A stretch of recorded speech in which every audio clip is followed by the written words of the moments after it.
This is a story about a group of people who tend to be forgotten a lot or ignored. It's a story of folks we call homeless. They're living on the streets, at parks, in shelters, or couch surfing. You've probably seen some. Maybe you've smiled, said hi, given them some change, or maybe you just walked past. It's also a story about a group of folks who work in the homeless sector. It's not a complete story, but a snapshot of a particular point in time. That time was when the world experienced the COVID-19 pandemic, a global disaster. A group of researchers from Dalhouise University and Breton University were interested in documenting the impact of COVID-19 on the homeless sector in two communities, Halifax and the Cape Breton Regional Municipality. That's in Nova Scotia, a beautiful eastern Canadian province. So we did interviews with people who were homeless during the pandemic and also service stakeholders. We wanted to give voice to the experiences of homelessness during the pandemic. We knew it was bad. We wanted to know how bad, in what ways, and what responses worked well. And this is what we learned. First, and no surprise to anyone in the field, homelessness itself should be considered a disaster. Yes, the pandemic was a disaster, but homelessness has always been a disaster. Even before the lockdown, shelters were full, people were couch surfing, squatting, living rough. They're outside in all kinds of weather, in parks, on sidewalks, in the woods, anywhere they could find a space to lay their head. Then COVID hit and the world shut down. Literally shut down. We were told to stay the blazes home, wash hands, wear masks, physically distance, and we obliged for the greater good.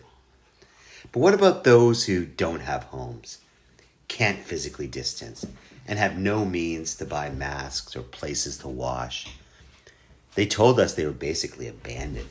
I mean, we're all in the same boat, right? Or are we? We're definitely in the same storm, except some people ride it out in yachts, others in dinghies, while some are just treading water. And a lot of service providers felt very angry about that. Shelters had to reduce the number of beds. Services like drop-ins, health clinics, detoxes, counseling, soup kitchens, all had to close. Even common hangouts like libraries, where you could use a washroom, get a glass of water, use a computer, meet a worker, or get some food, closed their doors. Some nonprofits had to work really hard to get the funds they needed to move quickly to offer help. The impact was real. All in all, those experiencing homelessness felt abandoned, exposed, and isolated. They told us they were left behind. Those experiencing homelessness during the pandemic told us they were more stressed and anxious, that it took both major physical and mental tolls on them.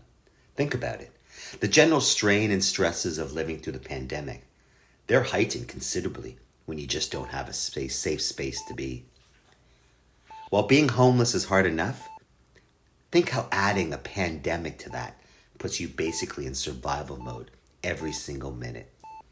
And to make things even worse, there's just no available housing to get folks off the streets.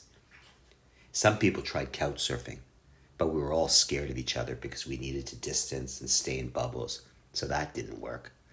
They tried being outside, but that didn't work either, because even outdoor public spaces were off limits for a while.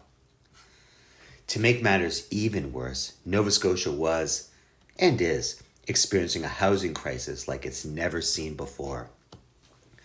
Rents have increased dramatically, affordable housing is in major decline, and expensive condo development is exploding.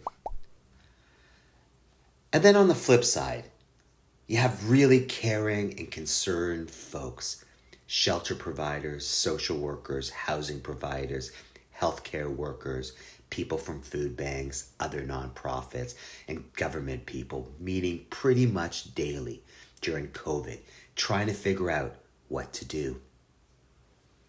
Everyone is stressed, scared, confused, and generally anxious. There's no roadmap here. No real plan to navigate the pandemic.